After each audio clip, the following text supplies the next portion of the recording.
আজকে আমরা আঁকবো রাস্তার ধারের কিছু শুকনো ঘাস, লতাপাতা আর খুঁটি। ঘাসের জন্য প্রথম লেয়ারে ব্যবহার করব ইয়েলো আকার। উপরের জায়গাটা মিক্সি করার জন্য ইয়েলো আকার সাথে হোয়াইট দিয়েছি। শুকনো ঘাসগুলোর দ্বিতীয় লেয়ারের জন্য ইয়েলো আকার সাথে হোয়াইটটা মিক্স করে ব্যবহার করছি। যারা বলেন ঘাসগুলো মোটা হয়ে যায় তাদের বলবো ঘাস আঁকার জন্য এই লাইনার ব্রাশটা ইউজ করতে। উপরের ঘাসগুলো হাইলাইট করার জন্য ইয়েলো গ্রিনটা দিচ্ছি।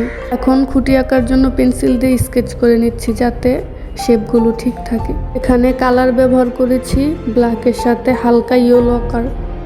প্রথম লেয়ারের সবগুলো খুঁটিতে এই কালারটা দিয়ে নিব।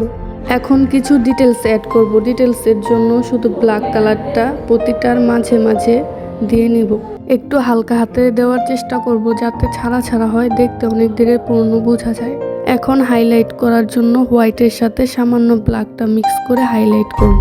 এভাবে সবগুলোতে ডিটেলস করে নেব। দূরের গুলোতে হালকা দিলেই হবে, কারণ দূরের জিনিস অতটা বোঝা যায় না। এখন পাতা দেওয়ার জন্য লাইট কালারটা ব্যবহার করছি আর খুঁটিগুলোর ছায়া বোঝাতে ব্ল্যাক কালারটা।